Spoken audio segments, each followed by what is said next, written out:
Yo, what up, YouTube? It's your boy, Young KD. Hey, and today I'm gonna be doing a full mix breakdown on one of my songs. I'm gonna show y'all how I mix and how I mix this song. The preset will be included if y'all want it, but this isn't a preset video, by the way. I'm just showing y'all how to mix and how I went about mixing this song. If y'all familiar with my channel, y'all know I always do a before and after. So this is no different. I'm gonna give y'all the before and after. I'm gonna let y'all hear how the song sounds when it's not mixed versus mixed, so y'all can see how effective mixing is. And I'm gonna show y'all how I go about this process. But I'm gonna let y'all know right now, I didn't use my headphones for this song. I used the USB mic. If y'all are interested, I used the mic called the Samsung Q2U. It's a $60 dynamic USB mic. It sounds pretty good. But let's jump right into the before and after. I just smoked 2 in a row. Whoa, making the music and rolling no dope. I'm not a sheep, I'm a motherfucking goat. Bitch, I'm trying to give it some neck, get all in the throat. Stay down till you come up, you know how that go. You better stay down till you come up, you know how that go. I got this shit off the ground, I got this shit off the floor, yeah. I remember the nights I broke, cause the bitch had to go ahead and kick in the door. I just smoked 2 in a row. Whoa, making the music and rolling no dope. I'm not a sheep, I'm a motherfucking goat. Bitch, I'm trying to give it some neck, get all in the throat.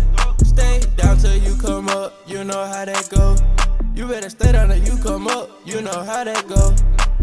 I got this shit off the ground, I got this shit off the floor, yeah. I remember the nights I broke, cause the bitch had to go ahead and kick in the door. I had to go ahead and kick in the door. I was just eating a 4 for 4. I was just dripping in at my jelly, got diamonds on my toe, bro. You can't be gang, nigga, that's a no.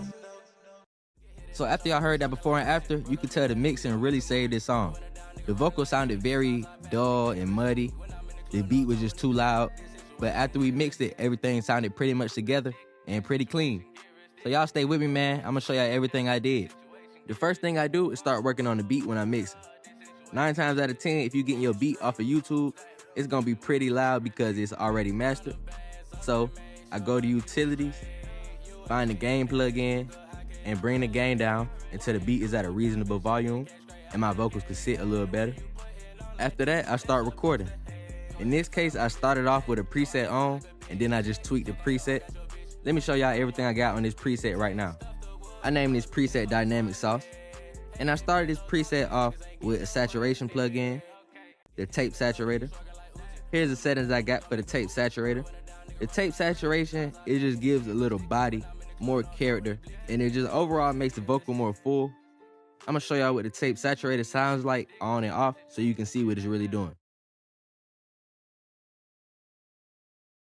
Stay down till you come up, you know how that go. You stay down till you come up, you know how that go. You stay down till you come up, you know how that go. You stay down till you come up, you know how that go. Okay then, so if y'all were listening to that on a decent pair of headphones, y'all can tell that that tape simulator really added a lot of body to the vocals. It really made it a whole lot warmer and overall fuller. So if you ever struggle with thin vocals on Bandlab, I would really suggest you to throw this plugin on. Just don't go too overboard. Here are the settings I got. If y'all want more saturation, just turn the drive up some. But like I said, don't go crazy. Alright, bet. Now that we got a warm sounding vocal, we want to start shaping this vocal out some. So we go ahead and get rid of that muddiness in this vocal. We take out that 100 range, pretty much almost all of it. We took -12 dB out. That 200 range, we took like -5 dB out. That's where that real mud is. 400, that's like that boxy tone. We took some of that out. Then we moved on to the mids. 3.2, we took a little bit of that. And at 6.4K, we boosted that up some to get his vocal a little presence boost. I like how that range sounds, but you don't want to boost it over 2 dB. So here are the settings I got. Hey, keep this in mind. This might not sound good for every mic. This just would work good for me on the mic I was using for this song. Yes, sir. So after that first EQ, we add another EQ, the EQ3M. We taking out a little bit of lows. Y'all see what I got, like -2 took out. We taking out some mids at that 2500 range. Here's what I got for that. And we boosted the highs, like 2.7 dB. We still gonna boost the highs a little more because I still find them to be dark. But here's what I got for the second EQ. Okay, so after that second EQ, we add a third EQ, the multi-filler. And we're just using the high shelf on this. The high shelf is just boosting up the highs basically. So we added a high shelf filter at around 7,000 hertz just to make these vocals brighter and just to sound a lot better. So here are the settings I got for the high shelf filter. Alright gang, so after we add the high shelf filter, the vocals do sound a lot better, but they do sound very sibilant and the S's are really starting to peek through. So we added a de-esser just to tame those S's and soften them up some. Here are the settings I got for the de-esser. I really do like this mic, the Samsung Q2U, but the main thing bad about it is a very sibilant mic and the S's really are sharp on this microphone, even without raising the EQ. Just by adding a de-esser to your vocal, it can make the vocal sound a lot smoother, just because those S's are a lot softer, and a harsh S really does make the vocal sound harsh.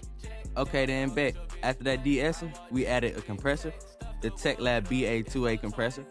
This compressor really just keeps the vocals even and keeps them consistent. So here are the settings I got for the compressor. If you need more compression, just turn the squeeze up. It's simple as that. But like I said, this compressor will keep your vocals a lot more consistent and keep them around the same volume. It'll squash down on the really loud parts and make them quieter and keep them even as the other parts. We added a BL1176 compressor. This is just to make the vocals more consistent, and it ultimately brings a whole lot of volume to the vocal. I got a 4:1 ratio, a fast attack, a medium release.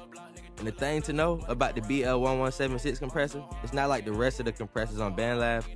10 would be the fastest time and 1 would be the slowest. Where on other compressors, 1 would be the fastest and 10 would be the slowest. So y'all keep that in mind while using this compressor. Alright fam, so after that compressor, y'all know I had to add the reverb. I went with the studio reverb as always. This is what I got on the reverb settings. If y'all want to use this preset and the reverb don't sound right for you, just turn the size up or down until it sounds right and adjust the mix amount if you got to. When you use presets, 9 times out of 10, you're gonna have to change stuff up.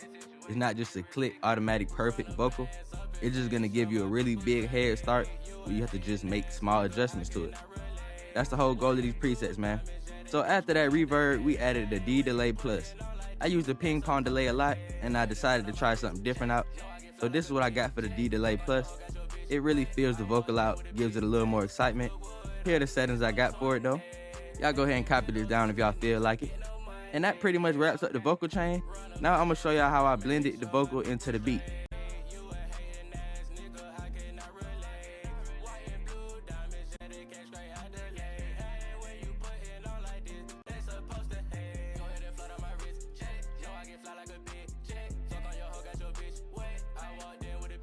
In this 1.6 kHz range, guys, this is a very important part on your instrumentals. If you hear a lot of instruments, guitars, or whatever the melody is, clashing with your voice, pull this down some and it'll definitely take some of that out. So that's what I did, and it created a little pocket for my vocals to sit at in the beat. So yeah, man, that's pretty much how I mix and how I mix this song. If this helped y'all out, man, don't be scared to smash that subscribe button, like and comment. Plenty new videos coming soon, plenty new presets coming soon. Y'all stay tuned, man. No cap.